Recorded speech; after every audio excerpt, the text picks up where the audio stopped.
டேய் பார்வதி அம்மா பேசுகிற தாய்ஞ்சா நாடு முழுவதும் உலக நாடே கவர்மெண்டாக வச்சு 2ஆம் நம்பராக வியாபார தொழில் கம்பெனி என்னென்ன கம்பெனி வச்சுருக்காங்க அனைத்தும் பூட்டு. இவர் பூட்டிட்டார், கடவுள் தான் பூட்ட முடியும். இது மத்திய கவர்மெண்ட்டு மாநில கவர்மெண்ட்டு மத்திய கவர்மெண்ட்டு வச்சு 2ஆம் நம்பர் கம்பெனியாக நடத்தி நாசம் பண்ணி பூமியை பாழாக்கி வச்சுருக்கான். விவசாயத்தை பூரா அழிச்சு வச்சுருக்கான். அதான் இவரே பூட்டுதார், ஐயா பூட்டுதார். கோத்தாரி பூட்டு, கோத்தரிச்சி பூட்டோம், சைனா பூட்டோம், திண்டுக்கல் பூட்டோம், பூட்டிட்டார். ஐயா பூட்டிட்டாரா?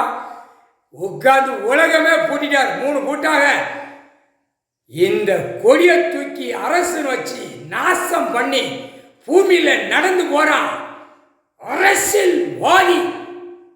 3 பூட்டு பூட்டிட்டார். எப்படி தப்பு செஞ்சவனுக்கு தண்டனை, ஆணும் பெண்ணும் முக்கால் சத்தியம்.